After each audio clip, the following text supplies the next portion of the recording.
Diana, bom dia, Marco Aurélio. Vocês me ouvem? Olá, professor. Bom dia, sim, eu lhe ouço. Diana, tudo bem, Marcos? Adorei esse microfone, professor. Pois é, eu estou sendo obrigado a usar ele porque acabou não funcionando aqui, Ana. Eu assisti ontem sua moderação, quero lhe parabenizar, tá? Eu Ah, achei obrigada. muito. Eu assisti sua moderação e assisti também você como líder. Achei muito interessante. Parabéns. Quando eu crescer, eu quero ser igual a você, Ah, tá? imagina. Ana, você me ajuda, eu quero trocar aqui eu quero trocar o meu fundo, eu tô tentando aqui, eu tenho que fechar, né? O meu vídeo, é isso? Aqui no vídeo tem uma setinha para cima, você clica e aparecem algumas opções. Onde que você falou? Naquela barra de opções tem o Sim. microfonezinho, tem a câmera. Aí do lado da câmera tem uma setinha para cima, tá vendo? Tá. Aí Ok. ali tem algumas Choose opções. virtual background, é esse? Isso, exatamente. Ah, tá bom. Eu vou tentar então aqui, tomara que dê certo. Eu não passe vergonha.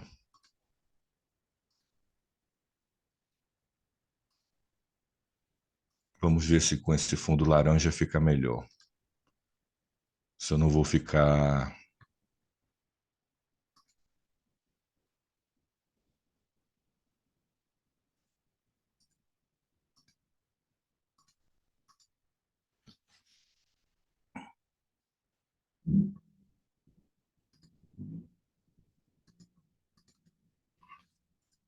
Eu troquei, mas ele não aceitou, não. Não aceitou.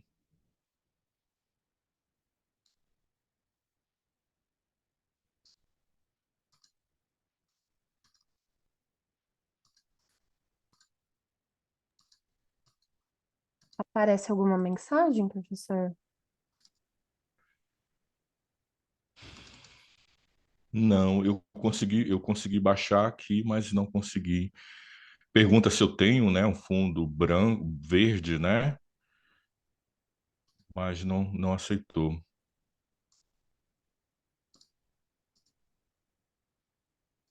Deixa eu tentar com o azul.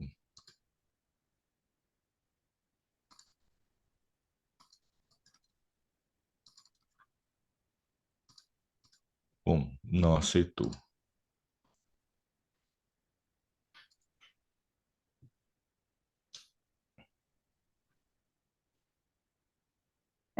Eu também, assim, eu não consigo colocar, mas é por uma questão da minha máquina, que ela não Não, suporta. tudo bem. Ana, eu vou aproveitar. Marcos, seja bem-vindo. Eu sei que você é um dos autores, né? Professora Cibele também é autora e a nossa moderadora. Eu vou aproveitar só para fazer um teste dos slides de tempo, de temporização, tá? Por Tá bom. gentileza, se vocês me permitirem.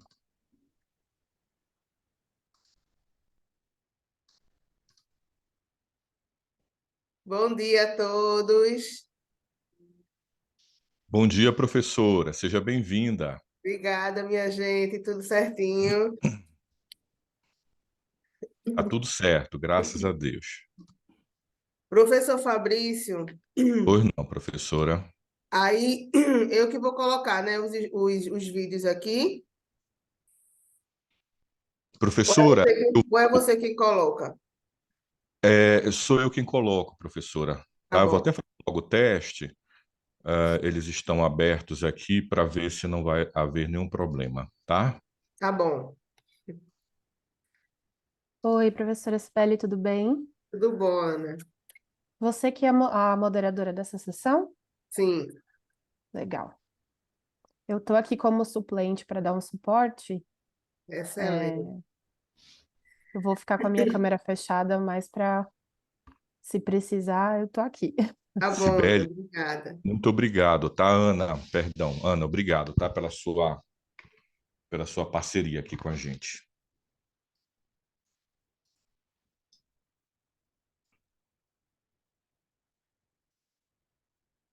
Professora Cibele, quando estiverem faltando, são 8 minutos para discussão, né, por cada Isso. artigo. Então, quando faltarem 3 minutos, eu vou apresentar a todos esse slide, que a senhora está vendo de 3 minutos. Depois, quando faltar 1 minuto, quando a discussão, tá, de cada artigo.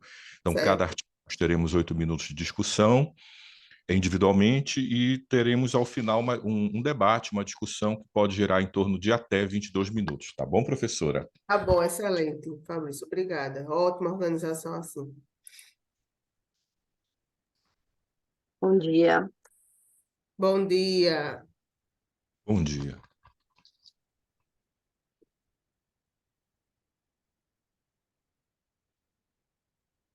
Eu peço desculpas pelo meu fundo não ser igual ao de alguns colegas, é porque eu não consegui, de fato, colocar aqui o meu background. Não, Fabrício, fique Peço tranquilo. desculpas. Eu vou fechar 1 minutinho só a minha câmera, tá? Tá.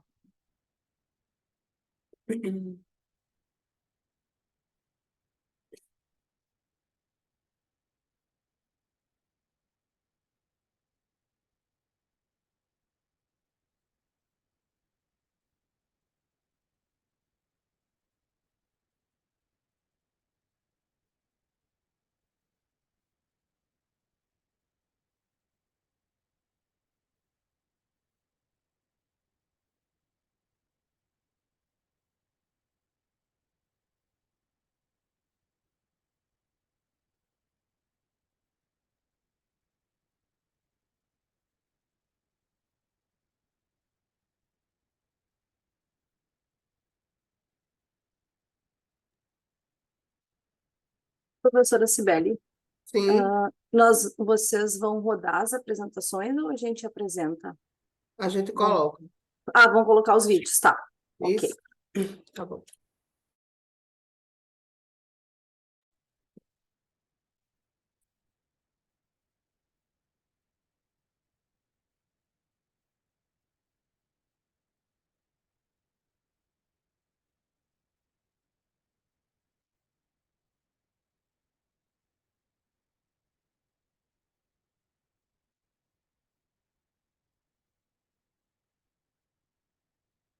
Tá. Esse já tem.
8h30, né, pessoal? Acho que a gente já pode começar.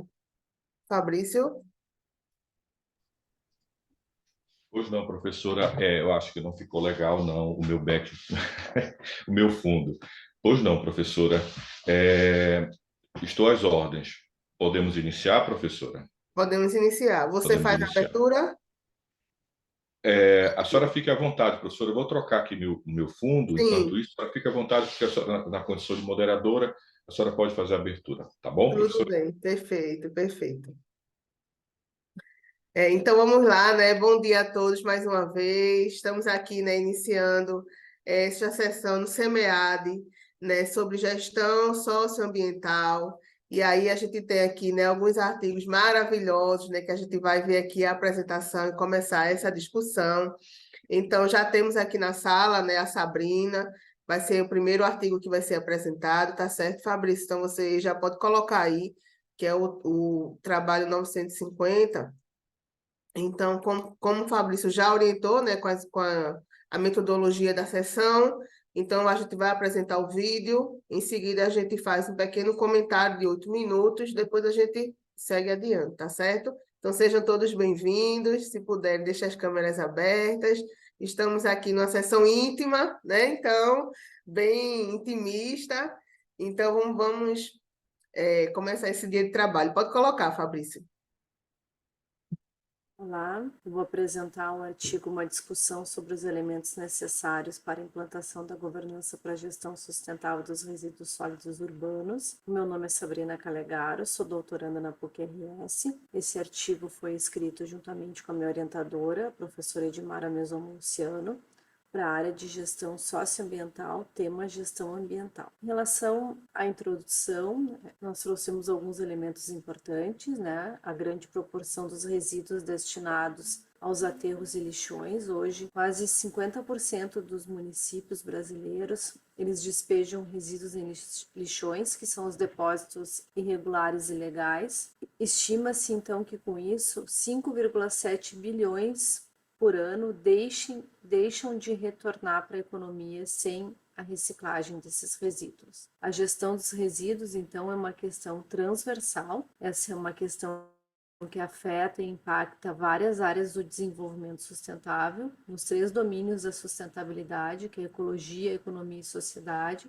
sendo a sociedade o domínio tema dessa pesquisa. Tem uma série de desafios e complexidades em torno da gestão inadequada dos resíduos sólidos urbanos, e olhar então essa gestão sob a perspectiva de governança pode ser capaz de mostrar de forma transparente quais são as partes interessadas envolvidas e quem seriam os responsáveis e as indicações de como resolver esses problemas. A governança, então, ela está incorporada na compreensão da administração das cidades, mas tem uma tendência nas pesquisas de misturar e confundir as diferentes tipologias de governança. Dessa forma, essa pesquisa tem como objetivo, então, explorar os aspectos destacados nas diferentes tipologias de governança abordadas nas pesquisas, propondo uma melhor compreensão sobre os aspectos e os atores que devem ser considerados para a implantação da governança para a gestão de resíduos sólidos urbanos.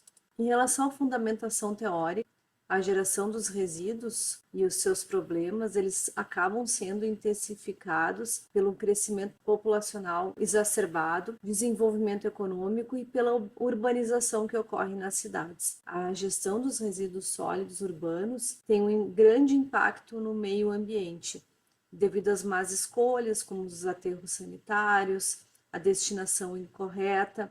Isso pode, então, contaminar o solo e a água com todos esses produtos químicos contidos nos resíduos.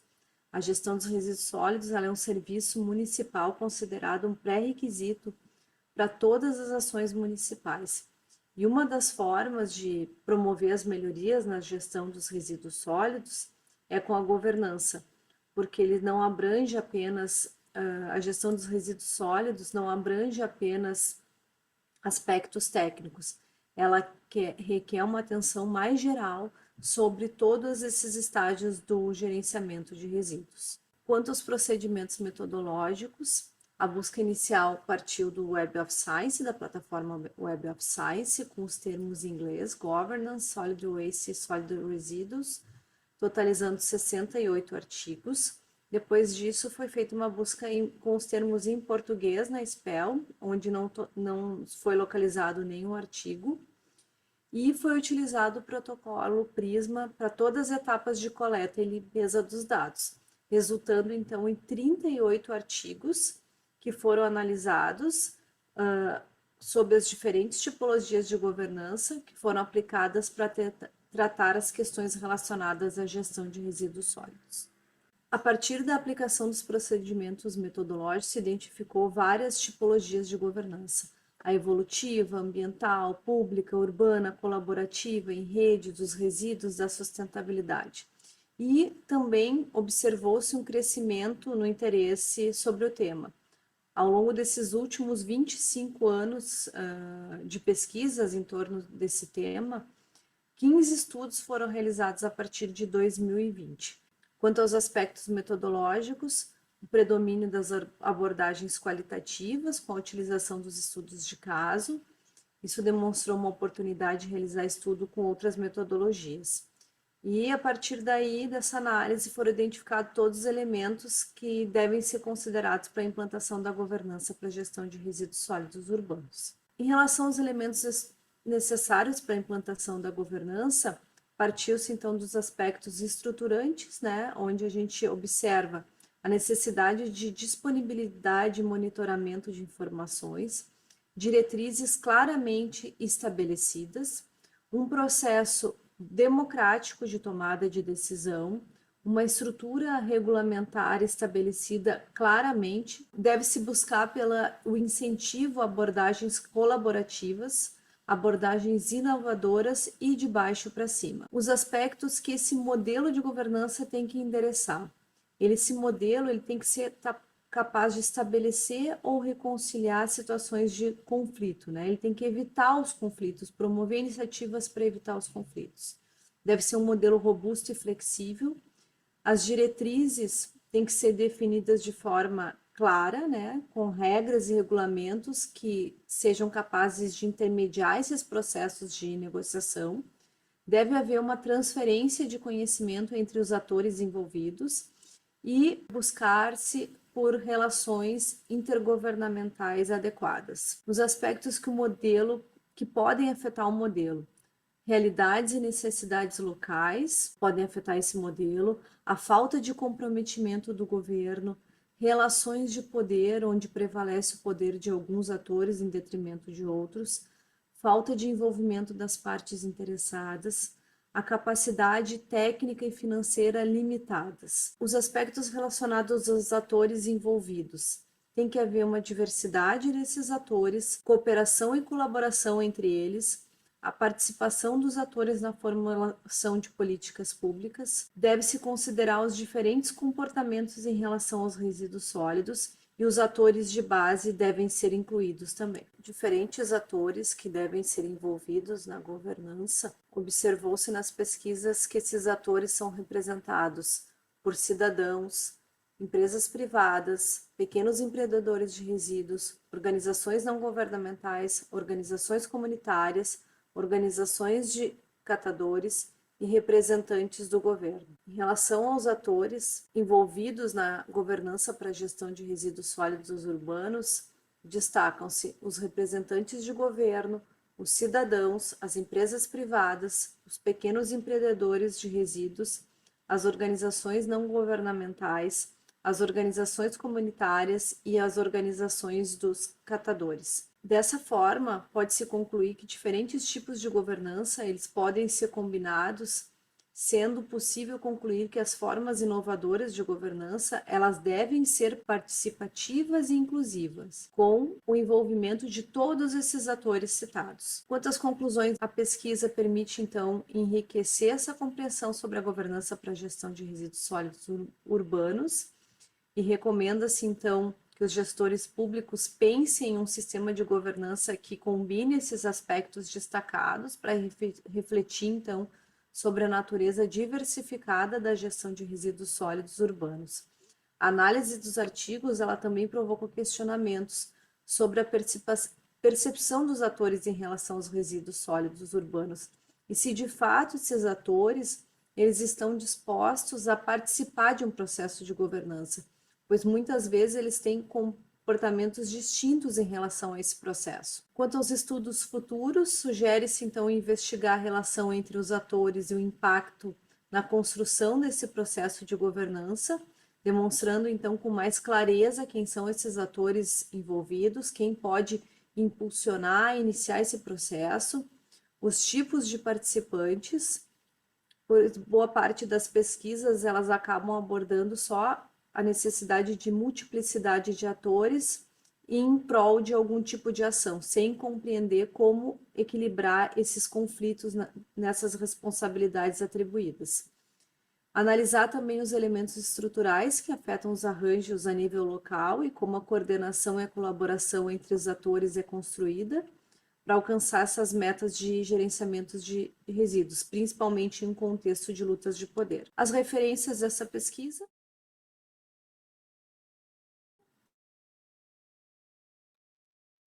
Obrigada, Fabrícia, obrigada, Sabrina. Parabéns, né, pelo artigo, pela apresentação, pela objetividade. É uma discussão assim bem importante, né? E eu acho que o seu artigo ele traz isso para a gente, esse panorama dessa governança para a gestão sustentável dos resíduos sólidos. Então, assim, parabenizar a construção do artigo, a problemática que foi bem definida, né? Mostrando esse impacto na economia com a ausência de resíduos sólidos.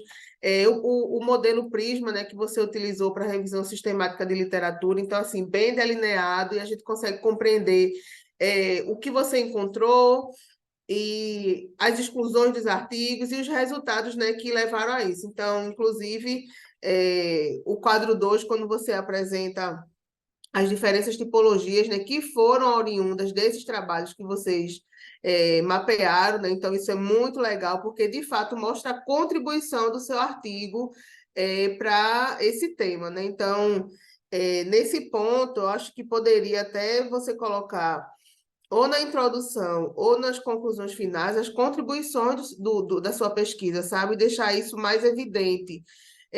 Qual é o avanço que vocês trazem? Então, faltou deixar isso claro e utilizar mesmo assim a palavra, né? A contribuição social, contribuição temática, contribuição teórica, contribuição da metodologia. Então, porque de fato tem uma contribuição aí, tem um avanço, né? E também, quando você apresenta figuradores, né, que propõem esse modelo a partir do que vocês encontraram na pesquisa. Então, assim, isso foi muito legal. Parabéns, de verdade. Um artigo assim, muito bom, bem estruturado. Excelente. A gente ainda tem tempo, né, Fabrício? Então, assim, a gente pode abrir para... Obrigada, Sibeli. Professora.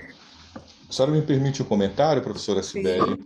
Eu queria parabenizar a Sabrina pelo artigo, os autores, né? Trazendo essa discussão desses elementos, né, professora Sibeli e colegas, de governança, essas diversas tipologias de governança. Achei muito interessante o quadro que ela apresenta com essas tipologias, demonstrando para a gente que não existe um modelo único, que há uma diversidade nessa gestão de resíduos sólidos, né? E que é tão necessária essa discussão, um país que está no centro da discussão, né? Belém, eu estou em Belém do Pará, daqui a 2 anos estaremos recebendo a COP, né? E essa discussão, aqui nós temos um lixão, ainda não virou aterro sanitário. Dizem que é aterro sanitário, mas as características ainda são de lixão. Então, essa gestão de resíduos sólidos é algo que agora os governos locais estão tentando discutir, porque estão vendo que daqui a 1 ano e meio nós teremos lideranças mundiais aqui na nossa região, e a população já disse, nós vamos protestar. E nós vamos fazer o protesto no meio da COP, se isso não for resolvido. Um problema crônico e que já dura aí pelo menos 3, 4 décadas. E eu achei interessante, porque eu percebo isso nessa gestão local aqui, né? Eu queria saber de você, Sabrina, essa questão de que pistas você encontrou nesse levantamento que nos leva a esse baixo interesse, esse baixo envolvimento e esse engajamento de alguns autores, né, como a própria sociedade, o cidadão, as comunidades organizadas, as associações, né? Eu vou chamar de stakeholder, né? Vou usar um pouquinho chamar de stakeholder para dentro desses sistemas de governança que você mapeou, né, e acabou propondo. Obrigada, Fabrício. Eu vi muito das pesquisas falando da governança como uma solução, né? Como uma solução para a gestão dos resíduos. E pouco explorado de que forma esses atores vão se engajar. O que vai promover esse engajamento desses atores, né? E aí a gente percebe que a sociedade, ela participa em alguns casos, em outros casos ela não participa, ela não se engaja. Então, tem uma diferença em relação a isso. E muitas das ações de governança, como naturalmente elas são feitas dessa forma, são puxadas pelo governo, né? O que acaba sendo muito natural de acontecer, porque é um aspecto quase que central da governança para que ela aconteça, seja puxado pelo governo. Essa pesquisa, ela é o artigo 1 da minha tese de doutorado, que é uma tese em artigos, né? E o artigo 2, que é o que eu estou concluindo agora, eu defendo em março do ano que vem, ele lida com os conflitos entre os atores, o que um ator enxerga do outro, né? Como que o catador é visto, como que o governo é visto, como que as empresas são vistas. E aí tu percebe que tem um conflito absurdo. Eu estou usando a teoria Tor-Rede, né, da cartografia das controvérsias, para fazer essa pesquisa. E aí tu começa a imaginar, e tudo que eu idealizei no artigo 1 desse modelo de governança, eu estou vendo que eu não vou conseguir entregar um modelo de governança no meu artigo 3. Eu vou entregar os predecessores desse modelo. O que eu preciso estabelecer para ter a governança? Porque a governança ela não é algo simples de ser estabelecido, justamente pelas diferentes visões que os atores têm em relação aos resíduos. Para o catador, o resíduo é uma forma de sustento.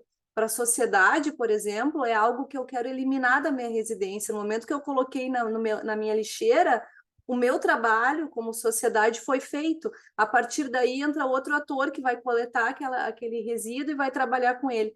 Então, isso também eu acabei abordando um pouco nessa pesquisa, né, nesse artigo que eu apresentei. Mas é basicamente isso, assim, é um aspecto, a questão das tipologias, de fato, é um problema, né? Não existe clareza sobre que tipos de governança, né, tem que se estabelecer, como que ela tem que ser construída, se confunde muito as terminologias nas pesquisas, né? Se usa governança colaborativa e não é colaborativa, às vezes ela é em rede, às vezes ela é mais participativa, então essas diferenças, elas são...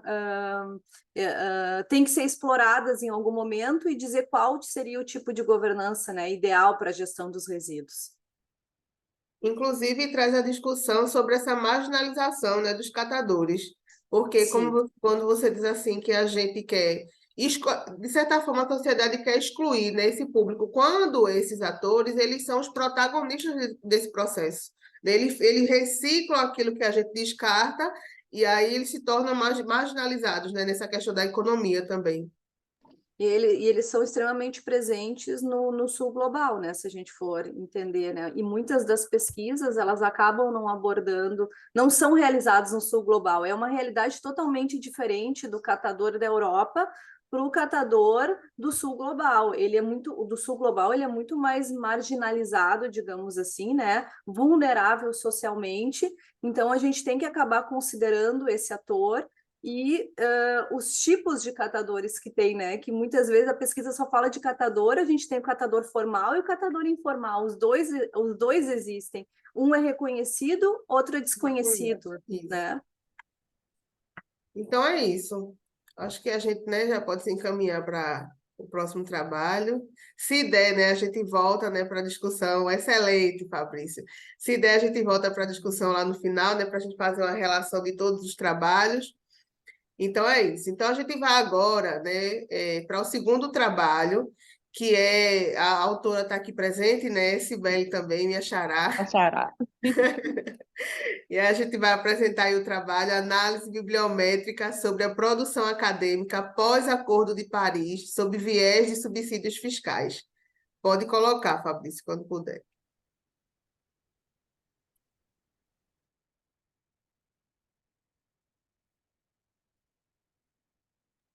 Não está saindo o som, tá? Se botou. Tá.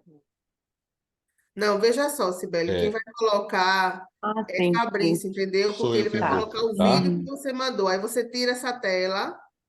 tá certo.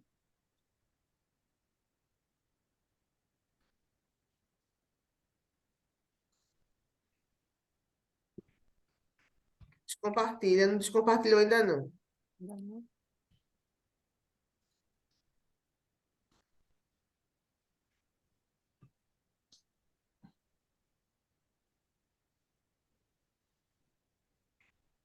Ainda está apresentando, viu? Ai, uhum. Eu não tô conseguindo.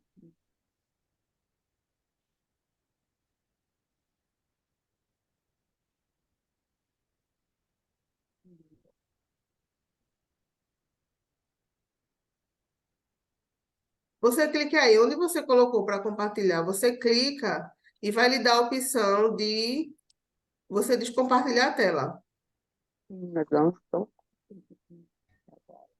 Pronto, Fabrício, eu acho que vai dar certo assim. Botou por cima, Acho né? que vai. É, eu não tô, essa função eu tô com 3 telas, né? Então fica. Apresentação do artigo Análise Bibliométrica sobre produção acadêmica pós-Acordo de Paris sobre viés dos requisitos fiscais. Meu nome é Cibele, sou mestre em Ciências Contábeis pela Unicinos e doutorando no doutorado profissional em Ciências Contábeis da FUCAP. Nós temos, então, combustíveis de origem fóssil, que impactam negativamente o meio ambiente, o transporte rodoviário como sendo o principal meio de locomoção de bens e pessoas, que geram esses combustíveis a emissão de poluentes atmosféricos, especialmente o óxido de carbono, que contribui para o aquecimento global.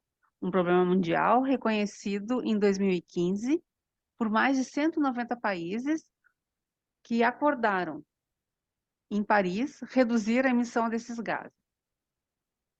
Os Objetivos de Desenvolvimento Sustentável das Nações Unidas, né, possuem como escopo assegurar o acesso confiável, sustentável e moderno a preços acessíveis, e também o diagnóstico de projeções para a infraestrutura de logística de transportes no Brasil, promovido pela Fundação Dom Cabral, que em 2018 projetaram para 2025 e 2035 a participação de 50,1% e 50,3% do transporte rodoviário no total de movimentação de carga no Brasil, e o lançamento do primeiro caminhão elétrico desenvolvido no Brasil em 2021.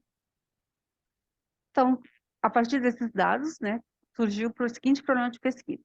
Como a produção acadêmica reagiu após os países aderirem ao acordo sobre o viés tributário, especificamente subsídios fiscais para veículos elétricos, e o objetivo geral, então, é verificar a produção acadêmica após essa adesão. Tratando, né, será realizada uma análise bibliométrica a partir da assinatura do acordo em 2015 até os dias atuais, 2023. Então, justifica essa pesquisa por tratar de assunto emergente, que substituição de frota atual por veículos elétricos vai ao encontro do Acordo de Paris, pois será uma estratégia para a diminuição dos gases de efeito estufa, envidando esforços para limitar o aquecimento global. Referencial teórico, então, foi a assinatura do Acordo de Paris, a contribuição nacionalmente determinada, proposta de declaração para os resíduos de combustíveis fósseis da Organização Mundial do Comércio e alguns exemplos de subsídios fiscais já existentes no Brasil. Alguns estudos relacionados, principalmente estudos de Kahn et al., que indicaram o estudo das transições para energia limpa melhora o crescimento econômico e promove sustentabilidade, e também de Ledin et al., que apoiar a adoção de veículos com emissão zero de carbono tornou-se uma prioridade para os governos devido à sua capacidade de reduzir a demanda de petróleo. Então, a antologia de pesquisa foi realizada do dia 1º ao dia 9 de julho, considerando os artigos publicados até essa data, e por exclusão, utilizou somente a base Scopus. Usaram as palavras entre títulos, resumos e palavras-chave. A análise temporal foi a partir de 2015, período pós o acordo.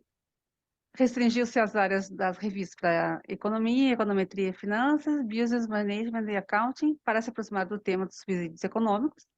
Chegou numa amostra final de 36 artigos e procedeu-se à exportação desses dados para o Bibtex, né, e foi analisado no Programa Estatístico R, tratados com o pacote bibliométrico. Então, chegou aos seguintes resultados. O pico da pesquisa foi no ano de 2021, com 12 artigos publicados. Os periódicos com as maiores publicações é o periódico Energy Economics, do Reino Unido, com 9 publicações. A filiação dos autores.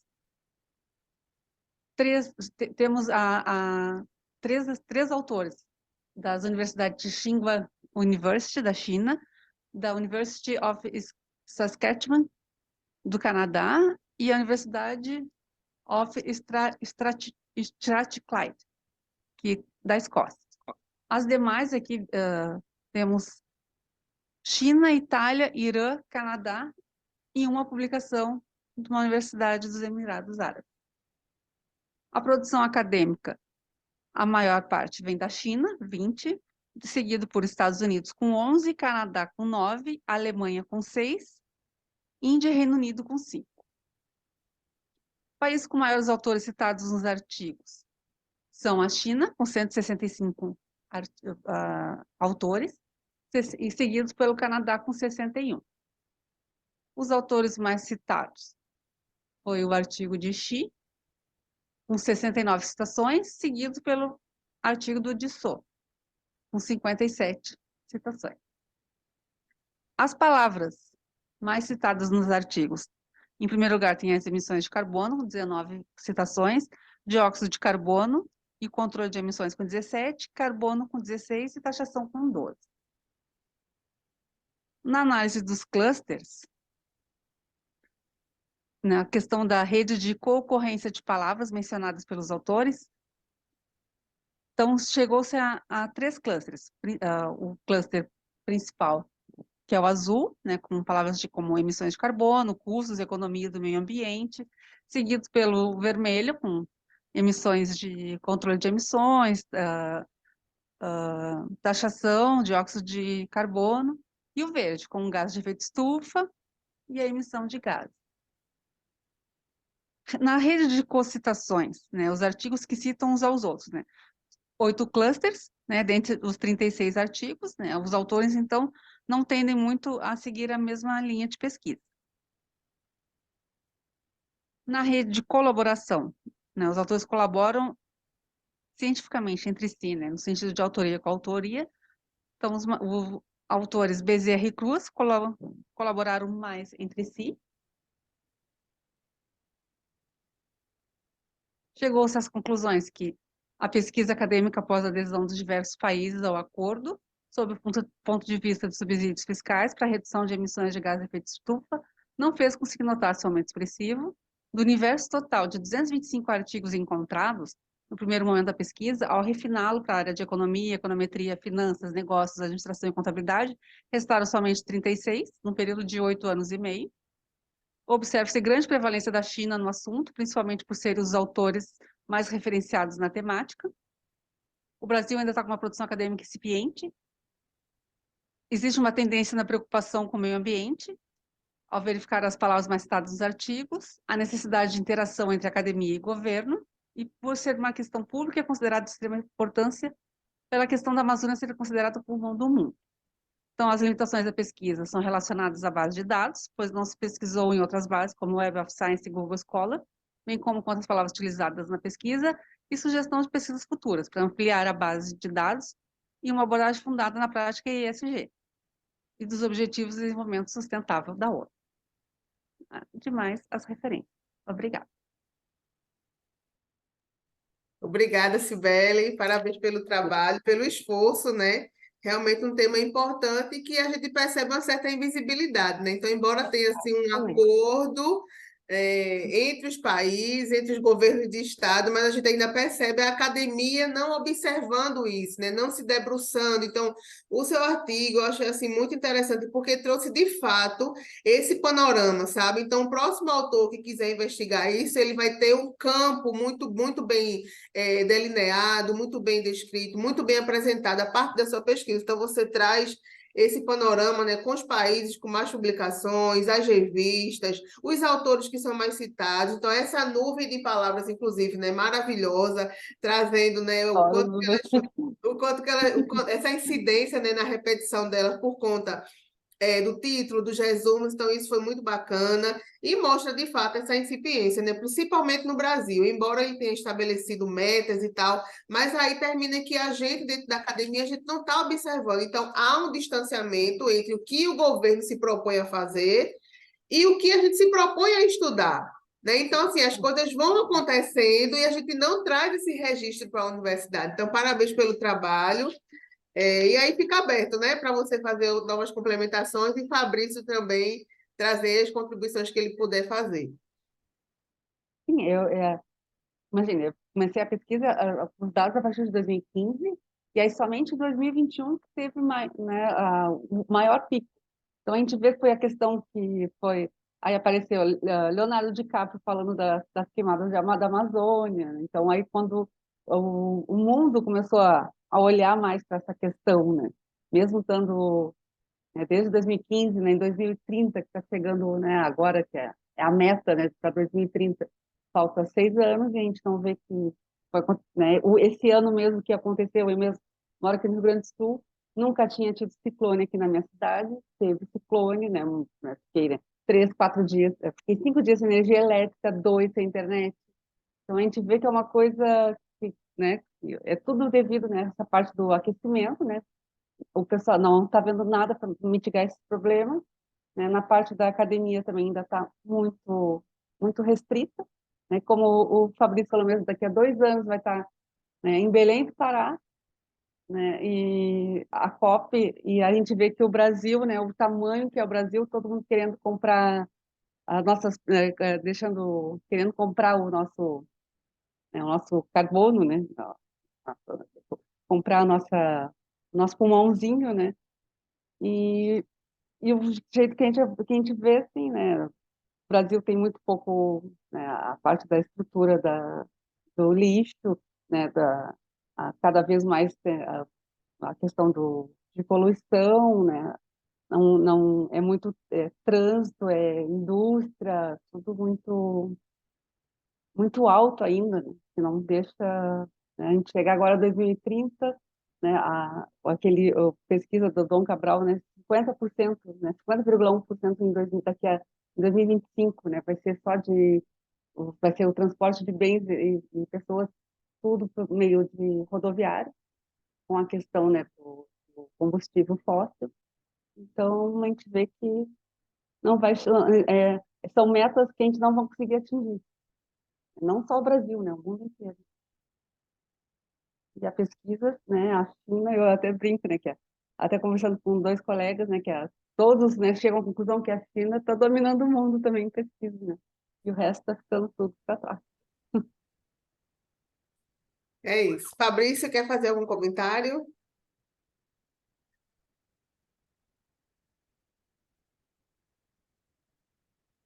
Outro colega, Sabrina, Marcos, fiquem à vontade. A gente tem 3 minutos.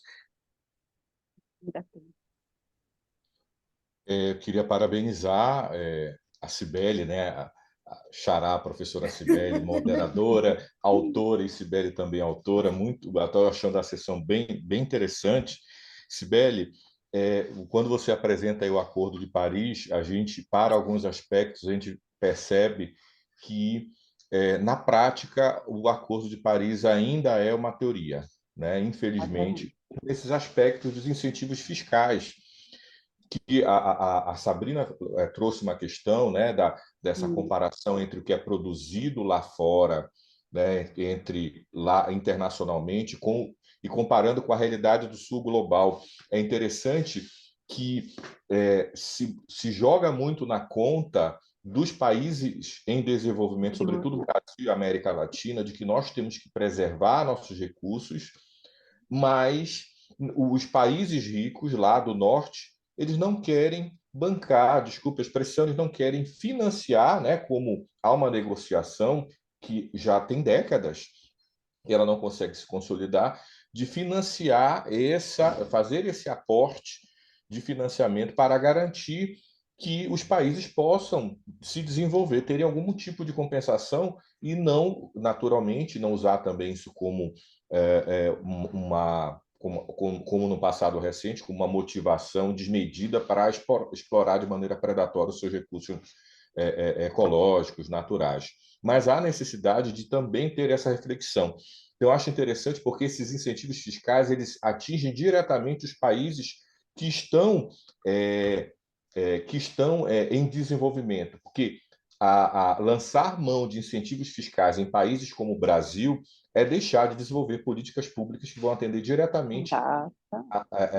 populações vulneráveis, questões sociais que não vão ser resolvidas, né? E que, de alguma maneira, isso acaba não colaborando para o desenvolvimento daquele país, porque ou ele fica uma escolha de Sofia, né? Ou eu resolvo um problema ambiental, que é também de vida, né? É de sobrevivência, ou eu cuido de necessidades urgentes, como a redução da miséria e a eliminação da pobreza, a redução da pobreza e a eliminação da fome no país, por exemplo, sobretudo aqui do sul global. Então, Sim, eu a achei gente vê aquela questão dos esgotos, né? A céu aberto, né? Não tem essa questão essa política da saúde pública, né? E aí muito. impacta diretamente nessa questão. E aí, Maluco, fazendo uma correlação, né, Cibele, com o artigo da Sabrina anteriormente, a gestão dos resíduos sólidos, né? Faltam recursos para isso. A gente acabou de falar que nós temos lixões espalhados pelo Brasil, acabei de relatar aqui na Amazônia, e que muito é por conta, como a Sabrina muito bem colocou, essa governança começa a ser discutida pelo poder público, mas muitas vezes o poder público também não tem as condições necessárias, principalmente estados aqui da região norte, para poder fazer, né, implementar essas políticas, né, de gestão desses recursos, né, que envolvem não só as questões ambientais, ecológicas, mas sobretudo as questões humanas, sociais, que elas estão todas entrelaçadas, interligadas. Eu queria só fazer um comentário para encerrar minha fala, que já está se estendendo. Você trouxe a questão do Brasil, né, dos incentivos fiscais, você citou algumas situações aqui no Brasil. Você encontrou alguma literatura sombra, ainda que ela não esteja contemplada na tua, que fale sobre, que se aprofunde um pouco mais nessa questão do Brasil, desses incentivos fiscais enquanto uma política, né, pública para a redução, a mitigação dessas questões socioambientais? Não, nessa pesquisa encontrei só questões de países desenvolvidos. Então, pesquisas, né, Suécia, Noruega, tudo, né, França, né, a própria, tinha também na Dinamarca, né, Canadá. Então, aqui mesmo não encontrei. Não. Aí é bem aquilo que Fabrício falou, né? Que a gente coloca essa responsabilidade, né, mais para os Então, as países escolas, desenvolvidos, né? E aí é para todo mundo, né? Então é isso. Obrigada, Cibele. A gente, né, vamos retomar depois, no final, e aí a gente vai agora para o terceiro trabalho a ser apresentado, que é de minha autoria, e falando sobre, né, educar para gerir ou gerir para educar, a experiência da Comissão de Gestão Ambiental na Universidade Federal da Paraíba. Pode colocar, Fabrício, quando puder.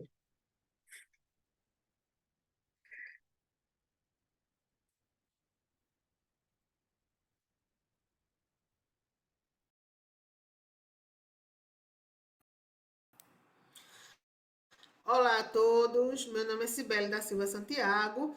Vamos apresentar o artigo para a área de gestão socioambiental, para o tema de gestão ambiental, que é intitulado Educar para gerir ou gerir para educar? A experiência da Comissão de Gestão Ambiental da Universidade Federal da Paraíba.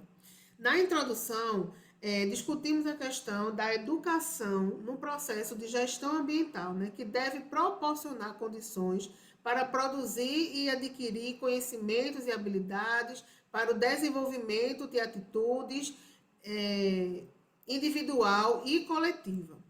Nessa questão, tem-se a educação como uma ferramenta aliada à gestão, a partir de um processo que deve ocorrer antes e durante a elaboração das políticas públicas.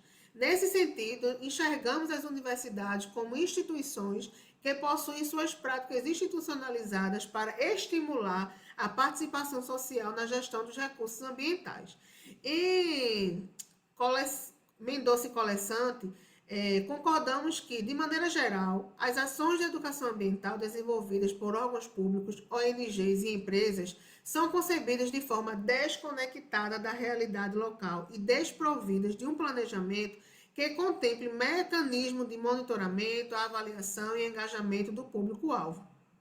Nesse ponto, a hipótese desse trabalho, né, afirma que o programa de educação ambiental estabelecido na política ambiental não possui objetivos estratégicos, metas e metodologias para serem alcançados. Para isso, a pergunta-problema questiona, né, de que forma a educação ambiental está posta na política ambiental, no plano de desenvolvimento institucional e nas ações da Comissão de Gestão Ambiental da Universidade Federal da Paraíba, visando identificar a relação existente entre a prática e a teoria. Então, para isso, o objetivo geral pretende verificar a presença da educação ambiental nas políticas institucionais da Universidade Federal da Paraíba e nas ações da Comissão de Gestão Ambiental. No referencial teórico, a gente faz uma discussão sobre educar para gerir ou gerir para educar. Entendemos que a educação ambiental e a gestão ambiental são campos teóricos que estão interligados a partir de suas práticas que, embora exijam ações específicas e departamentalizadas, elas são codependentes. Então, educar os sujeitos para o meio ambiente é propiciar condições para adquirir informações e conhecimentos sobre a natureza e como ela funciona. A educação profunda acarreta ao sujeito sensibilizado melhores condições e atitudes humanas, já que ele está imbuído de emoções e comoções sobre seu impacto negativo ao meio ambiente. Então, a gente faz uma discussão, né, diferenciando conceitualmente a sensibilização e a conscientização. Em seguida, trazemos autores que apontam, né, a contribuição da gestão ambiental para a educação, onde a gente vê aí em Diniz e Lima 2021, em Camargo e Piranha 2019, sobre a necessidade de formação continuada dos gestores públicos. Então, a gente entende que a educação ambiental ela é capaz de propiciar esse crescimento da consciência ambiental, visando dar condições ao sujeito de participar do mais alto processo decisório como agente responsável pela fiscalização e controle dos agentes de degradação ambiental. Em via de cima, a gente também, né, encontra a agenda de ações em prol da mudança de cultura e hábitos. Então, logo percebe-se o quanto a gestão ambiental se torna incompleta quando a educação ambiental não faz parte da agenda, pois educar o sujeito é interferir no comportamento individual e coletivo, né?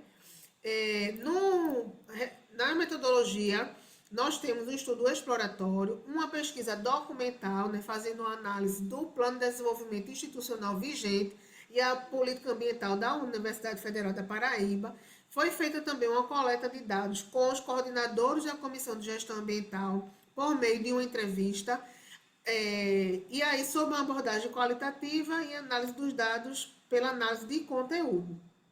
Nos resultados, a gente questionou, né, sobre a presença da educação ambiental na política ambiental e no PDI, e a política ambiental da UFPB ela foi estabelecida pela resolução do Conselho Superior Universitário, número 17 de 2018, como um conjunto de princípios e diretrizes, né, que visam implantar e adaptar ações institucionais para promover o desenvolvimento sustentável na UFPB. Aí, verificamos que nem todos os programas possuem os seus objetivos estratégicos, tampouco práticas de educação ambiental. Já o programa de educação ambiental sequer tem os seus objetivos estratégicos, metas e metodologias traçadas. Então, a gente percebe aí a ausência de objetivos estratégicos para diversos programas. Sem os objetivos definidos, como é possível fixar metas?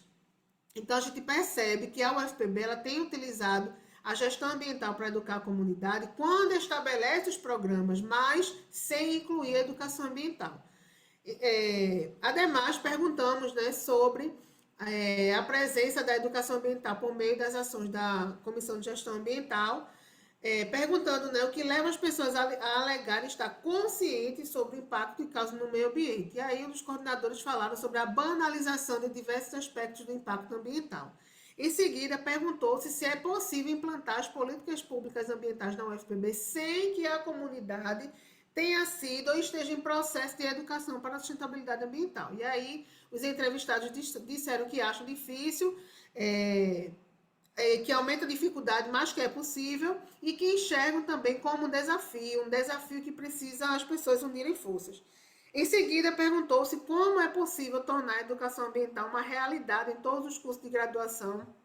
E aí, o entrevistado 1 e o entrevistado 2 atribui a gestão da Pró-Reitoria de Graduação, que não deve se limitar à política ambiental e começar a respeitar a própria política nacional para implantar as questões multidisciplinares da questão ambiental em todos os níveis de ensino.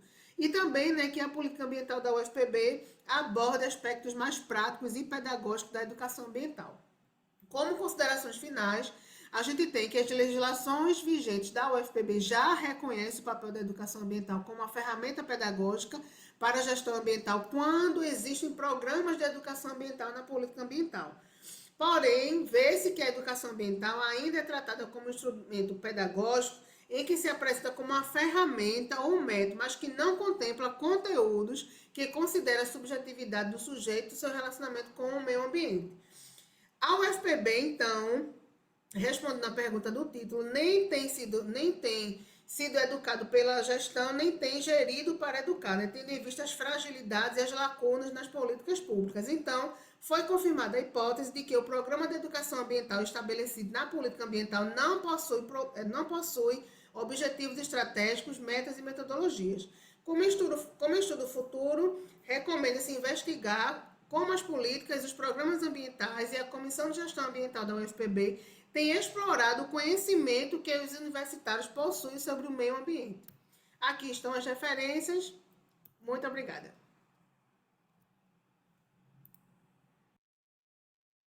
Pessoal, então assim, né, já iniciando aqui a discussão do meu próprio artigo, né, com as minhas orientadoras de doutorado, assim como Sabrina, foi Sabrina ou Sibeli, né, que está fazendo a tese de artigos, a minha tese também foi de artigos, isso, né, Sabrina?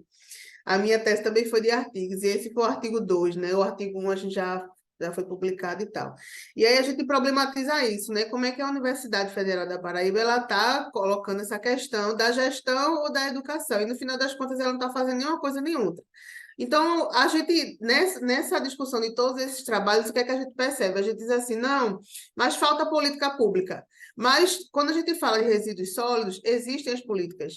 Quando a gente fala do Acordo de Paris, existe o acordo, existem as metas. Então, falta de fato o envolvimento das pessoas, a conscientização, a sensibilização, né? Então, assim, esse trabalho, ele vem para trazer isso. Aí a gente fez uma análise documental, né, com o PDI da instituição, com a política pública, entrevistamos a Comissão de Gestão Ambiental para compreender essa questão da gestão e da educação, e aí a coisa é solta. E esse documento da universidade é recente, é de 2018, a política pública, sabe? Então, assim, o que no final das contas a gente compreende é que a universidade ela quer cumprir requisitos do tipo, se a Política Nacional de Educação Ambiental estabelece isso, se o plano de gestão do logística sustentável tem que ser implantado nas universidades, eles dizem que está implantado. Mas, de fato, na prática, não há essa educação, não há projetos, não há apoio institucional. Então, a Comissão de Gestão Ambiental, inclusive, ela era ligada ao gabinete da reitoria. Isso aí está no meu artigo primeiro, né? Mas só para contextualizar para vocês, ela era ligada ao gabinete da reitoria. Então, era um órgão. Então, com esse novo reitorado, eles retiraram esse apoio e os projetos da Comissão de Gestão Ambiental não são mais institucionais, são projetos de extensão, que fica a cargo do professor querer colocar um projeto de extensão ou não. Então, assim, isso enfraquece muito mais. Então, no final das contas, nem é gestão ambiental e nem é educação ambiental. E assim a gente vai passando o tempo, quem vai impactar na questão da geração de resíduos, né, porque falta essa conscientização, vai impactar nessa questão do consumo dos combustíveis, porque a gente deixa de olhar outras perspectivas e deixa de acompanhar isso que está sendo posto no mundo. Logicamente que aí a comunidade acadêmica não se debruça sobre isso, porque não há um incentivo, né? Então parece que a gente está meio alienado, né? Meio alienado, meio alheio às questões, e a gente vai vivendo até onde a Terra suportar. Então é isso, né? Então aí está aberto para vocês fazerem os comentários de vocês também, inclusive feedback sobre o meu trabalho. Posso fazer uma consideraçãozinha? Sim. Eu achei extremamente interessante a tua pesquisa e essa questão da educação ambiental foi um assunto extremamente controverso nas minhas entrevistas. Não do meu artigo 1, do artigo 2, né, que eu estou terminando, porque o governo entende que ele tem que fazer, do ponto de vista do governo, né, de políticas públicas, ele entende que ele tem que promover a educação ambiental, só que ele não tem recursos para fazer isso, né? E aí eu fiz um olhar também na PUC, né? Fui entender como é que acontecia a educação ambiental na PUC também. Então é como se fosse uma mini cidade, foi isso que eu usei como termo lá para eles. A PUC parece, a universidade é uma mini cidade, né?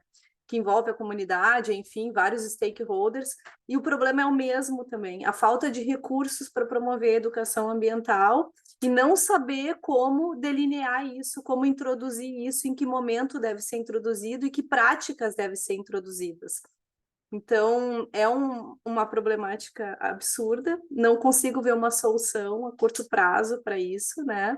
E nem os próprios atores envolvidos conseguem entender qual seria a melhor solução para promover essa educação ambiental, que ela tem que ser uma educação de base, mas ao mesmo tempo, se a criança chega em casa promovendo os, né, de forma adequada, falando de separação de resíduos, né, a separação de resíduos, se os pais não compram a ideia e não foram educados ambientalmente para isso, nada vai acontecer.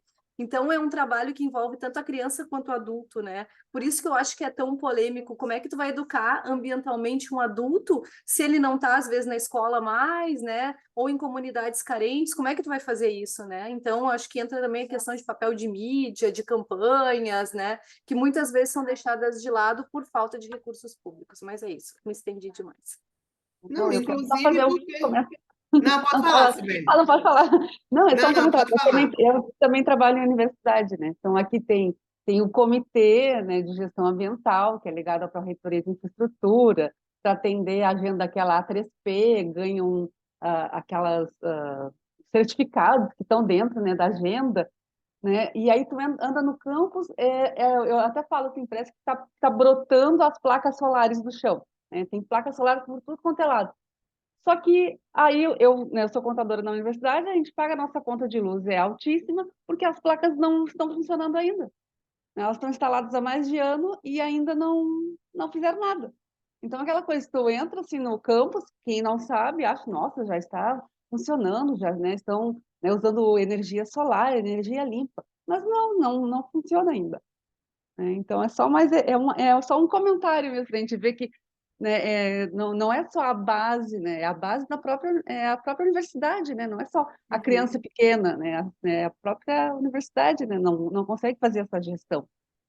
É verdade, Sibeli, mas aí pelo menos tem um avanço, né? Uma hora isso vai funcionar e Sim, vai ter uma hora vai incentivo, né? funcionar, exatamente. É um avanço, é um avanço. E assim, é a gente também valorizar os espaços informais de educação, né? Porque é isso que Sabrina falou. Como é que agora a gente vai educar um adulto? Então, às vezes, os ativistas ambientais tendem a valorizar muito a educação em espaços formais. Mas a educação ambiental em espaços informais atinge esse público que não está mais nas escolas, nas universidades. Educar uma criança para o meio ambiente é tornar esse adulto também. Porque na minha pesquisa, inclusive, é o artigo 4º, quando eu pergunto para o meu estudante, né? De onde ele adquiriu esse conhecimento, eles dizem que foi da escola de ensino fundamental. Então, a universidade ficou lá no ranking, tipo, 4º, 5º lugar. Então, assim, a universidade não tem cumprido o seu papel. Então, a criança está ali sendo ensinada, aí vai para outro nível, né? Fundamental e médio, e a escola continua. Quando chega na universidade, para-se tudo. Para-se. Então, se a gente parar para observar a nossa graduação, nosso mestrado, doutorado, se não é ligado na área do meio ambiente, a gente não vê mais isso. A gente vai se tornando um adulto irresponsável, né, com a questão do consumo, né, do consumo inconsciente. Exatamente. Fabrício, vamos dar esse minuto para Fabrício. Sim. Professora Cibele, eu vou primeiro lhe parabenizar e eu vou deixar, se a senhora me permitir, para eu fazer minha fala na discussão, porque a Ana Lúcia levantou a mão aqui, acho que ela quer fazer uma consideração, eu vou ceder minha vez a ela, tá bom? Com certeza, excelente, obrigada. Obrigada, Fabrício. Bom dia, pessoal. Eu sou Ana Lúcia, sou aqui professora da UFPB, não conheci ainda a Cibele, mas já parabenizando você, Cibele, E os demais trabalhos, claro, né? Desculpa ter chegado um pouco atrasada pelas demandas aqui da universidade mesmo.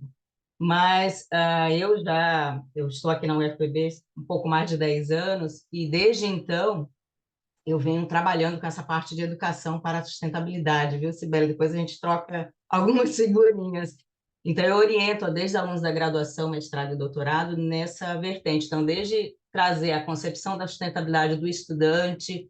Atualmente, eu tenho trabalhado com a responsabilidade social universitária, então, tem um doutorando meu já entrevistando gestores e não gestores para ter essa visão, né? Inclusive, acredito pessoas da própria comissão deve estar dentro desse rol. Acho que ele já entrevistou quase 50 aí, para tentar entender, né, esse contexto.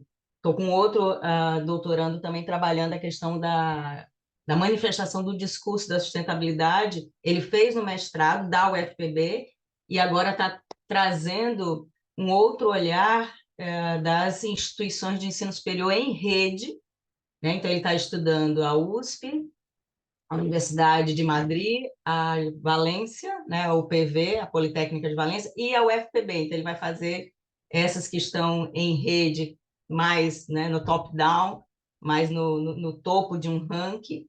Mas é dizer que eu concordo, né, com essa questão. Muitas vezes a gente lida com as pessoas, né, você falou agora há pouco, de onde você ouviu falar isso? E muitas vezes pode até ser trabalhado em sala de aula, mas as pessoas não acabam não associando ao contexto da universidade. Então, já fiz também esse tipo de pesquisa com os técnicos administrativos, que foi mais recentemente. Então, a gente percebe muitas vezes as pessoas no seu espaço de trabalho, no seu entorno, no seu dia a dia, não está atento para isso, né? Então, eu fico muito feliz, né, de estar aqui vendo vocês contribuindo para esse debate nas suas instituições, nos seus contextos, em outras organizações, e que a gente possa estar caminhando para isso. Então, só vim mais parabenizar e prestigiar vocês aqui. Muito obrigada. Nós aqui agradecemos, professora Ana Lúcia, é um prazer lhe conhecer. A senhora é de qual departamento? Departamento de Administração e do PPGA, pós-graduação em Ah, Administração sim. e de Gestão Pública e Cooperação Internacional. Ah, que legal. Temos vários colegas conhecidos aí, professora Ana Cruta, Nielson, né? Exatamente, amigos nossos. É. Então Perfeito. vamos para o próximo trabalho, né, minha gente? Para o último trabalho dessa sessão, que o Marco Aurélio já está aí, né, presente. E aí o título do trabalho é Sustentabilidade e a Blue Economy, uma análise bibliométrica. Então, Fabrício, quando você estiver pronto, já pode colocar.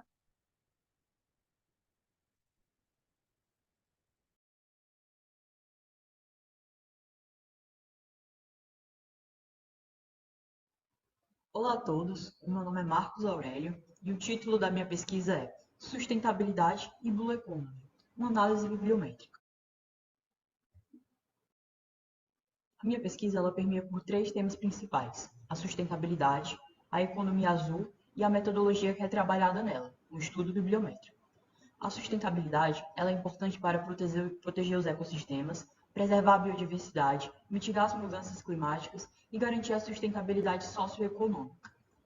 Já o conceito de economia azul, ele pode estar ligado à sustentabilidade, pois ambos visam promover o uso sustentável dos recursos naturais e proteger os ecossistemas marinhos. No estudo bibliométrico, ele vai poder ajudar a analisar a produção científica nessas áreas. O objetivo desse estudo é mapear a produção acadêmica sobre sustentabilidade e economia azul, incluindo a identificação de temas de pesquisa, produtividade dos autores e correlações entre autores, periódicos e palavras-chave. Para alcançar esse objetivo, os seguintes objetivos específicos são trabalhados nessa pesquisa: identificar o perfil dos trabalhos que contribuem para a área, identificar a produtividade científica dos autores através da lei de Lótica, dos periódicos através da lei de Brodford, identificar a frequência de palavras através da lei de Zipf, identificar os principais temas de pesquisa e temas emergentes para a área, identificar correlações entre autores, repistas e palavras-chave para a área de pesquisa, identificar as ligações entre palavras-chave na pesquisa, identificar as citações cruzadas entre os autores e analisar a evolução da produção científica ao longo do tempo.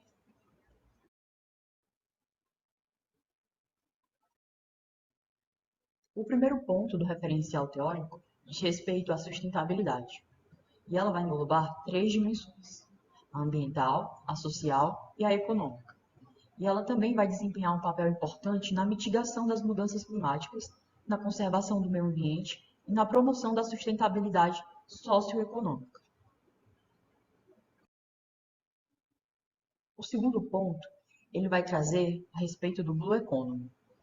O Blue Economy, ele refere-se a uma abordagem do desenvolvimento sustentável que visa explorar com responsabilidade os recursos marinhos e costeiros.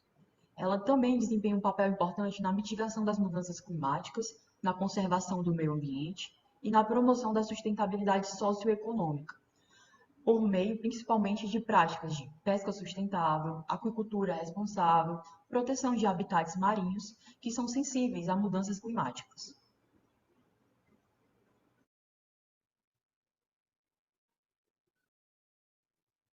Quanto à metodologia dessa pesquisa, os objetivos da pesquisa são exploratórios e descritivos.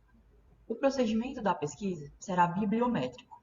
O estudo adota uma abordagem predominantemente quantitativa.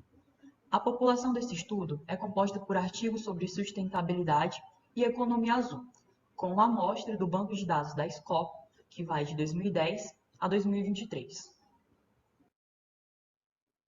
Os dados coletados foram limpos e tratados usando o software Haiyan. O conjunto de dados resultante consistiu em 189 artigos.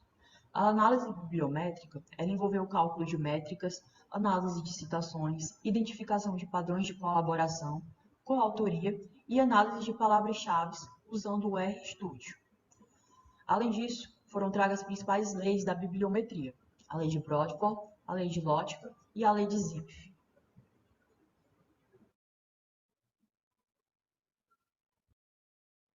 No primeiro ponto dos resultados, é trabalhado o perfil dos trabalhos que contribuem para a área.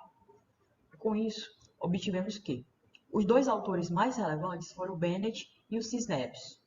As 2 instituições mais relevantes foram a University of British Columbia e a University of Tasmania. Os 2 periódicos mais relevantes foram o Marine Policy e o Sustainability. Os 2 países mais relevantes foram a Austrália e os Estados Unidos. Quanto ao segundo ponto dos resultados, ele nos traz as 3 leis da bibliometria. Partindo pela lei de Lotka, a lei fala que poucos autores são altamente produtivos, enquanto a maioria dos autores tem uma produção relativamente baixa. Foi exatamente isso que pôde ser identificado no levantamento dos artigos para essa pesquisa. Quanto à lei de Brodford, os principais periódicos identificados foram o Marine Policy, Sustainability e o Frontiers in Marine Science.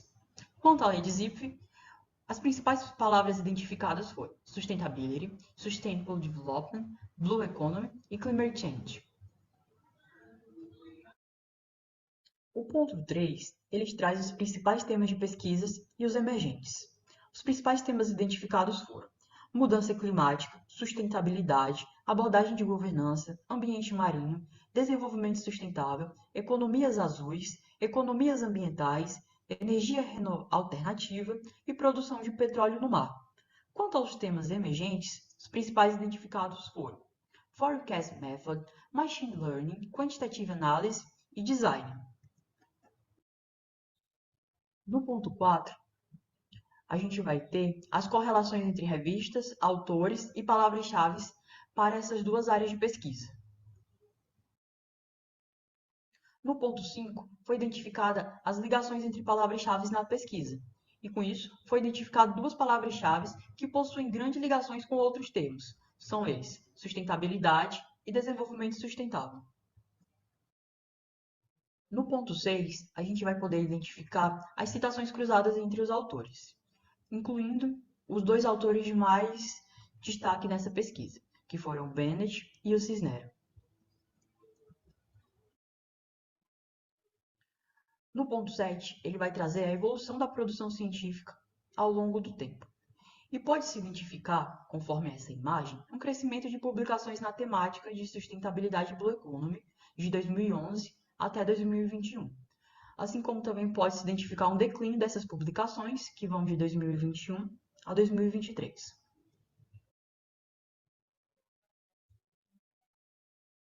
Na conclusão, a gente vai ter que o objetivo geral e os específicos foram alcançados.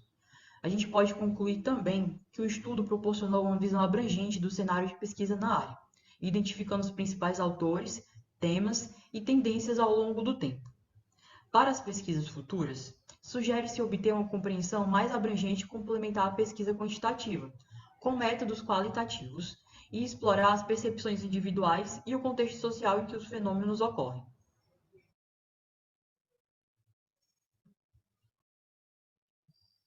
Essas são as referências que foram utilizadas para essa pesquisa.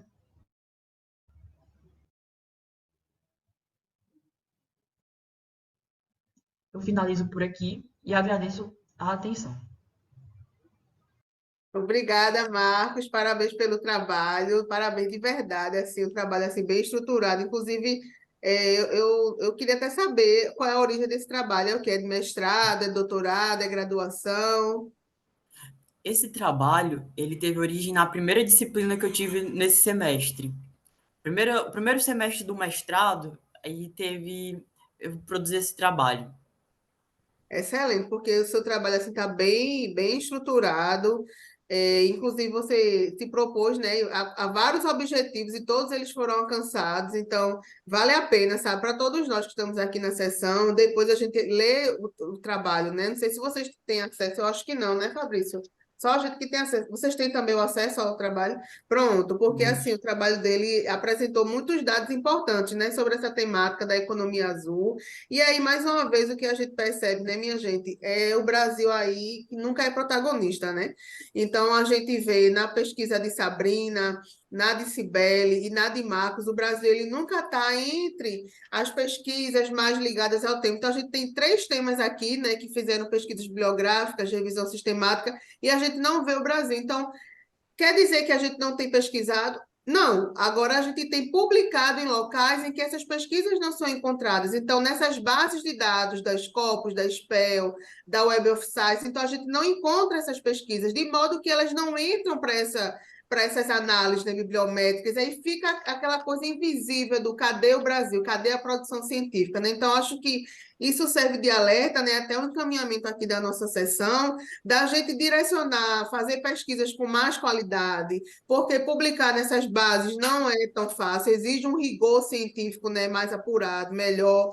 Então, para a gente focar nisso, inclusive essa sessão é para isso, né, a gente melhorar os nossos trabalhos, mandar para essas revistas, para que elas comecem, né, a fazer esse aporte teórico do Brasil, sabe? E a gente consiga entrar nesses rankings, né, de revistas bibliométricas. Então, assim, parabéns, Marco, pelo trabalho, muito bem desenvolvido, as conclusões com todos os seus objetivos, né, retomados, de fato, um panorama, né, sobre a sustentabilidade e a economia azul, muito interessante ler o seu trabalho.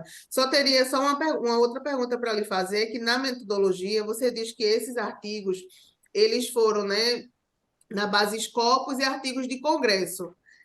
Qual congresso que você buscou esses artigos? Porque foi na Scopus, mas assim, quando você tem lá na Scopus, você tem a sugestão de pegar artigos e artigos de congresso, lá na seleção, quando você seleciona os artigos. Então, não necessariamente é um congresso em específico, mas é os congressos que apareceram na base de dados.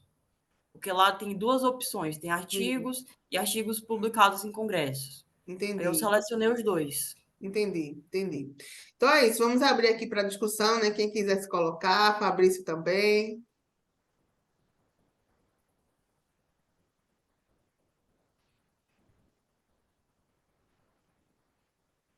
Posso falar? Pode, com certeza.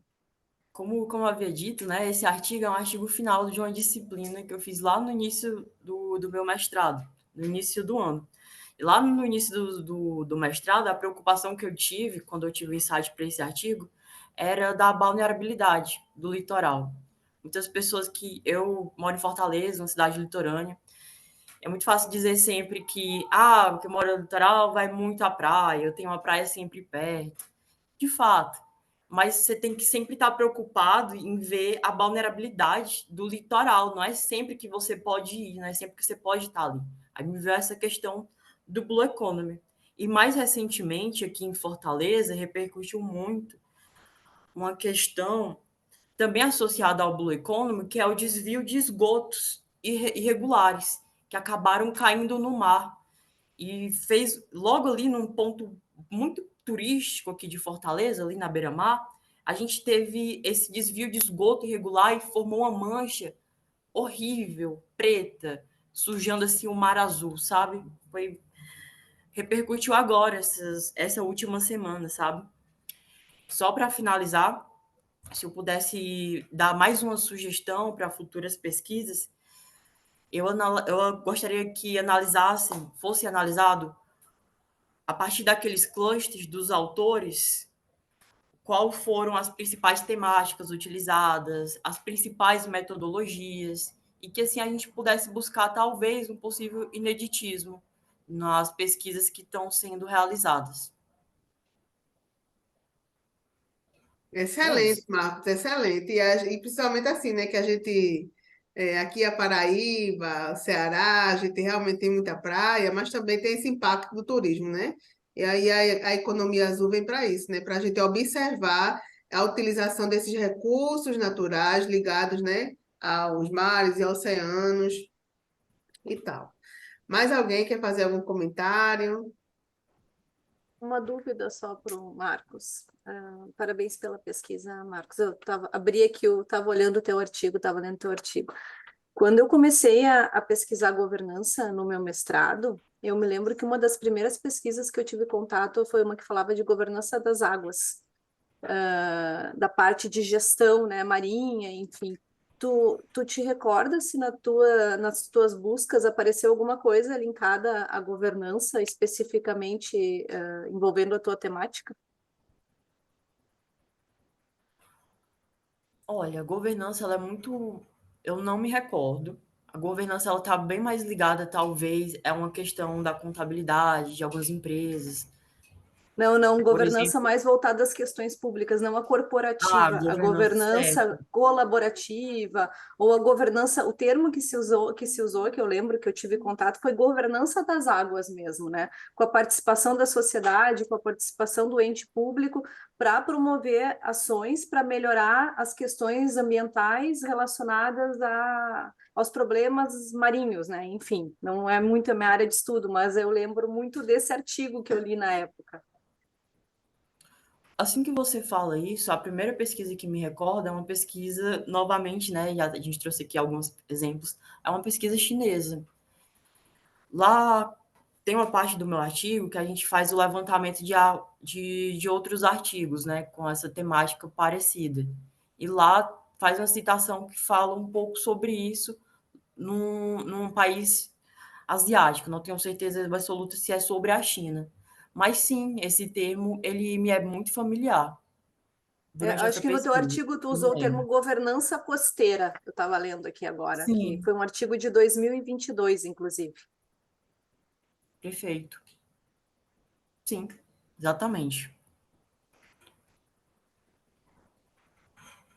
A gente ainda tem 3 minutos, né, para falar sobre esse trabalho. Quem mais? Professora Ana, Cibele, Fabrício.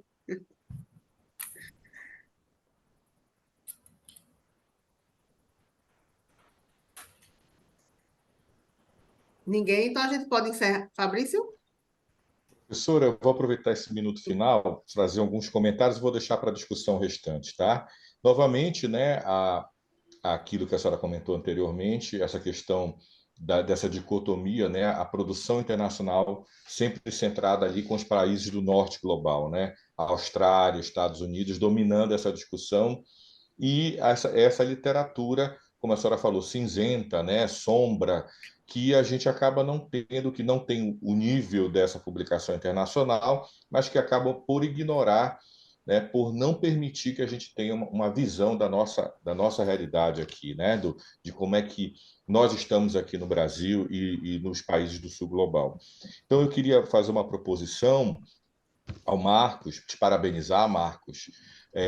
A gente sabe que existe a questão dos artigos bibliométricos, alguns pesquisadores questionam a utilidade deles e tudo mais, mas achei legal a pegada de você tentar construir essa agenda de pesquisa né, como uma sugestão como um fruto desse teu trabalho. Então, aproveite as discussões e as sugestões que foram feitas aqui pela professora Cibele, pela Sabrina, para você construir, para você aperfeiçoar como você comentou, né?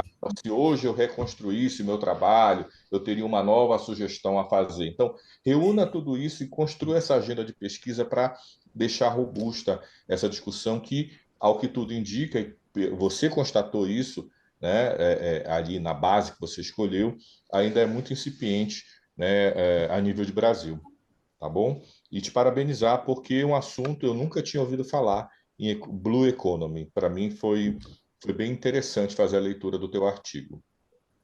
E relacionando isso com sustentabilidade, né? Obrigada, Obrigado. Fabrício. E é isso, né? Então a gente encerra a discussão desse artigo, a gente pode fazer uma discussão, né, com o tempo que sobra, que faltam cerca de 10 minutos, sobre todos os trabalhos, né? E como moderadora dessa sessão, a gente percebe essa interligação, né? Dessas pesquisas bibliométricas, dessas revisões sistemáticas de literatura, investigando a gestão ambiental, né, em diversos aspectos. Então, assim, vocês, né, nós, né, como autores, a gente traz essa contribuição, então esperamos que vocês, né, melhorem os trabalhos, publiquem, tentem publicar nessas bases que vocês mesmos investigaram, né, os artigos, né, para a gente poder aumentar esse volume e continuar com esse trabalho, né, de investigação. Acho que é muito importante, e essas sessões, né, esses eventos, vêm para aumentar também o nosso conhecimento, né, como o Fabrício falou, realmente a economia azul, a gente quase não ouve falar desse termo, né, então acho que aí também é uma dificuldade de ter esses trabalhos científicos. Então, a gente termina utilizando sinônimos, e aí o termo, né, assim, específico a gente desconhece um pouco. Querem fazer mais algum comentário?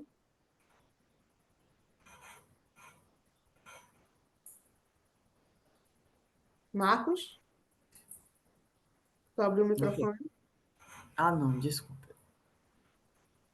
Mas se eu puder complementar aqui, aproveitar que o Pode. microfone está aberto, queria só pontuar que, de fato, nessa área de sustentabilidade, a China tem sido uma grande potência de pesquisas científicas, não é? Não só para esse artigo que eu fiz, mas alguns outros que eu estou começando a produzir para esse semestre, ou melhor, estou finalizando.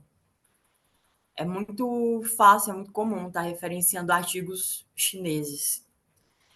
E queria pontuar um tema muito importante também que eu vi ali na Cibele, em relação ao carbono. Quando ela trouxe aquela nuvem de palavras ou alguns clusters, era carbono e outra palavra, carbono e outra palavra. De fato, o carbono está muito ligado às mudanças climáticas, né? E interligando um pouco essa questão das mudanças climáticas com um pouco ou melhor, as mudanças climáticas, os efeitos do carbono e a economia azul, a gente tem visto esses dias, por conta das mudanças climáticas, efeitos horríveis, né? No mar, em rios. Teve aquela questão da Amazônia agora, uma seca horrível, com vários animais marinhos que acabaram falecendo, né? Imagens tristes. Existe a questão dos branqueamentos de corais no mundo todo. E são questões super importantes, super relevantes, que estão diretamente ligadas às mudanças climáticas e à emissão de carbono. Queria só fazer uma colocação, assim, que o que eu espero, né, eu acho que para nós que pesquisamos esse tema, é que, de fato, as nossas pesquisas não fiquem só na academia. Que eu acho que é uma preocupação de qualquer pesquisador, né? Que elas tenham uma validade social e de conscientização, acima de tudo, né?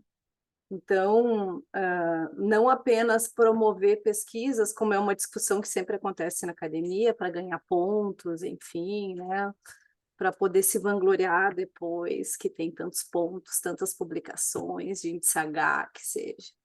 Mas que a gente possa tentar conversar com a sociedade por meio das nossas pesquisas. Quando eu falo sociedade, é sociedade como um todo, né? Não só o cidadão, o governo, enfim.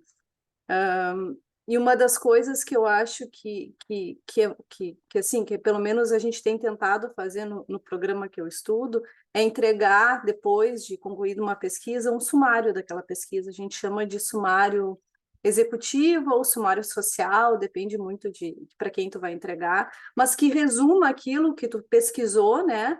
Numa linguagem mais fácil de entender, porque muitas vezes as pesquisas não são acessadas porque elas têm uma linguagem complexa, difícil, e a gente não sabe, como acadêmico, dialogar, né, com os outros stakeholders.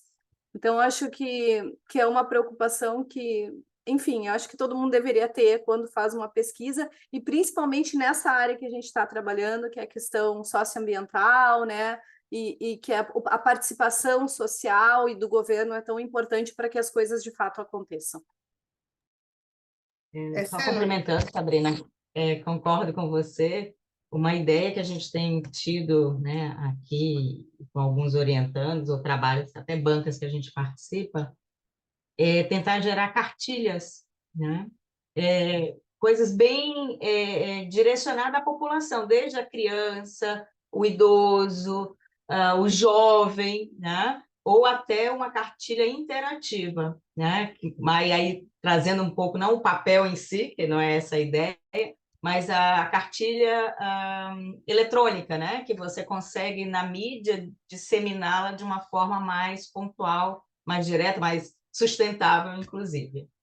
Então, fica também essa dica de outras versões, até em formato de HQs, né? Como eu também trabalho essa parte da metodologia ativa, a gente, né, tem usado bastante outros formatos, né, para a gente conseguir se comunicar melhor com a sociedade, né, e não ficar, a gente diz assim, né, a universidade sair do seu casulo, porque a gente acaba trabalhando, disseminando aqui dentro, nos eventos acadêmicos, mas a sociedade, que é a maior beneficiária, ela fica distante.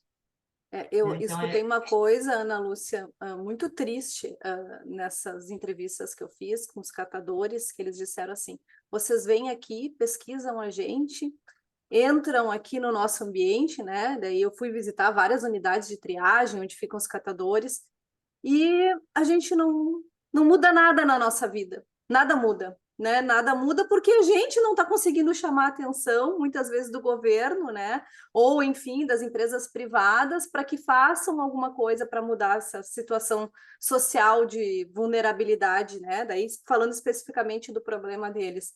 Mas tudo vai de encontro a como promover isso, né? Ótimo. Isso. Pode falar, Fabrícia. Desculpe, não, professora, por favor. Eu lhe dou a palavra, eu lhe devolvo a palavra. Não, pode falar. A gente já está se encaminhando para o final, aí você faz suas considerações. Obrigado, professora. Professora Sabrina, professora Ana Lúcia. Eu ouço muito isso aqui dos nossos ribeirinhos aqui na Amazônia. Vocês vêm aqui, nos entrevistam, colhem o que vocês querem, dizem com outras palavras, naturalmente. Vão embora e depois a gente não vê. Do outro lado da universidade, a nossa universidade, a federal aqui, ela quem conhece sabe que ela fica às margens do Rio Guamá, da Bahia, né, do Guajará. E do outro lado nós temos comunidades ribeirinhas, nativas até, quilombolas, inclusive, que fazem essa fala. Então, muito interessante. Aí eu lanço uma pergunta, né, que acho que a resposta, enfim, para a gente refletir diante dessa discussão e dos trabalhos que foram apresentados, será que a gente ainda não vive um período de colonização, de que a discussão do norte global lá, o que é discutido sobre como se pensa sustentabilidade, como é que deve ser praticada essa sustentabilidade, essa economia azul, a gestão dos recursos sólidos, né? A própria professora educação ambiental. Será que a gente ainda não vive um período, a governança, né?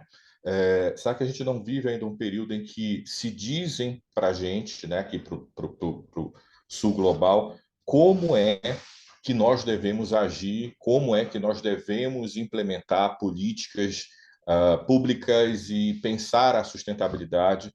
Eu fico imaginando daqui a 1 ano e meio que vamos receber a COP, será que as discussões que vão ser feitas a partir do nosso ponto de vista, do Brasil, da Amazônia, do sul global, ou a gente vai continuar importando as discussões que são feitas lá fora e isso ser implementado aqui, ser discutido para a gente apenas digerir isso sem fazer qualquer tipo de olhar para a nossa, porque acaba gerando isso que a professora Ana Lúcia e a Sabrina nos disseram, a gente se enclausura nas universidades ou como gestores públicos, desenvolvemos as políticas públicas, mas e lá na ponta? Qual é o resultado disso lá na ponta, né? A gente está atendendo de fato ou a gente está criando um problema, querendo resolver uma questão ambiental com um incentivo fiscal, Cibele, e gerando um social, como a Sabrina comentou, não tem um recurso para desenvolver essa política pública, né? Porque tive que dar aqui para o incentivo fiscal. Então, eu queria encerrar. Será que esse mainstream ainda não domina essa discussão? Pelo menos foi o que eu enxerguei aqui, humildemente, na leitura, de que há ainda esse domínio, dentro das bases das limitações que foram apresentadas, de uma discussão internacional que não perpassa pelo Sul, né? Não do nosso ponto de vista, mas de um outro ponto de vista, de quem tem os recursos, inclusive necessários, e que durante muitos séculos se utilizou desses recursos naturais e agora exige que os países em desenvolvimento paguem a conta. Não, Fabrício, aí é só, talvez essa questão, aí é até um workshop, né, aqui do Prof. Semeade, que é a questão da publicação em língua estrangeira, né? Será que isso aí também não acaba sendo um grande impasse, né, porque nossas pesquisas não chegarem lá fora, né? Então, agora, falando essa questão, aí eu vendo a parte da minha pesquisa também, né, e como o Marcos também falou, a China está dominando, né? Qual é a diferença, né? Eles também, né? Como é que eles têm os incentivos lá? Será que não falta um incentivo na própria, né, universidade, né? Nessa questão da língua estrangeira, né? Esse workshop para a gente começar a pensar, né? Tirar aquela ideia que nós somos, né? Os marginalizados, né? Coitadinho, né? Não vamos fazer. Imagina se eu vou publicar numa revista A1 estrangeira, né? A dificuldade que é, né? Então, aí essas revistas mais relevantes que acabam entrando nessas bases internacionais, né? Mas, Então, por outro lado, também, Cibele, né? Eu acho que é válido as pessoas verem o que o Brasil também, né, nós aqui fazemos, mas muitas vezes a gente também está preocupado muito mais em colocar lá fora e aqui dentro, né? E aí volta para mim, e nós, e as pessoas, como você diz, os catadores lá que foram né, sujeitos, participantes de uma pesquisa, mas e o retorno, né? Não volta para eles, não não volta volta. para a Sim, melhoria. não, a Então, gente às tem vezes, também que... olha lá para fora, se preocupa, né? Quem tem que se preocupar de alguma forma, mas esquece também nós aqui dentro. A ponta final, como o próprio Fabrício falou. Então, né? Atravessar a rua, atravessar o rio, você não Sim, alcança. a gente tem que fazer essa intermediação, né? E tá tendo alguma falha, está acontecendo, né?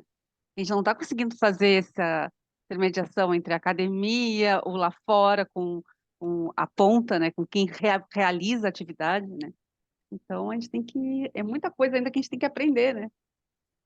E nesse depoimento dos catadores, eu já vi muito dessa... a gente é usado e não é beneficiado.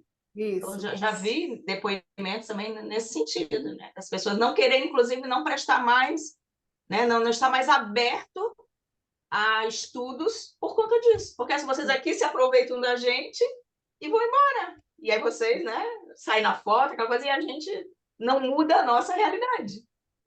E vem um pesquisador esse ano que vem outro, depois vem outro, né? E continua, né, a gente sendo usado, né? A ideia dele. A gente vai se encaminhando para o final, né? E lembrar para vocês que Fabrício colocou no chat para vocês avaliarem a sessão, tá certo? Quero dizer que professora Ana, já anotei seu contato, vamos trocar figurinhas, fazer parcerias. Fabrício, mês que vem estarei aí na sua cidade, Belém do Pará, 6 e 7 de dezembro. Então, quem dera, né? Se você estiver aí na capital, a gente se encontrar, vai ser bom lhe conhecer pessoalmente. E aí, Uma sobre essa honra, questão professor. que Fabrício falou do colonialismo, né? Tem uma temática que a gente aborda que é gênero e meio ambiente. A forma como a população tem tratado o meio ambiente, como é tratado o gênero feminino, né? Sobre a questão da dominação, da propriedade. A natureza é algo em que eu posso dominar. Então, é uma temática importante, assim, legal, que a gente pode também investigar, né? Gênero e meio ambiente, e ecofeminismo e tal. Então, é isso, minha gente. Eu acho que a gente encerrou, né? Chegamos aqui às 10 horas, encerramos a nossa sessão com muita alegria, com os encaminhamentos, com debates, com reflexões, com trabalhos maravilhosos. Esperamos ver eles publicados nas revistas, tá certo? De volta à comunidade, né, professora Ana? Então, assim, a gente fica muito feliz. Agradecemos a todos vocês, foi ótimo. Obrigada, Fabrício, pela mediação aqui, né, pela liderança da sessão, pela organização também, cronometrando nosso tempo, mas é que a gente, né, é uma temática boa e a gente termina se estendendo, né? Mas foi um prazer conhecê-los, todos vocês, e a gente se encontra numa próxima, gente. Obrigada. Prazer, gente. Obrigada. Grande abraço. Peço Abraço que a todos. avaliem, reforço o convite da professora para avaliarem a nossa sessão, Não, pode por deixar, gentileza. já foi Grande feito. abraço, uma Obrigada. grande Tchau, honra. tchau. Professora, Tchau. vou lhe mandar Bom final de semana. contato, tá bom? Igualmente. Quando a senhora estiver em Belém, será uma honra poder lhe encontrar. Até Eu mais. vou, mande seu contato pelo e-mail para a gente conversar. Envio sim. Tchau, Grande abraço. gente. Até. Tchau. Tchau. Bom evento a todos.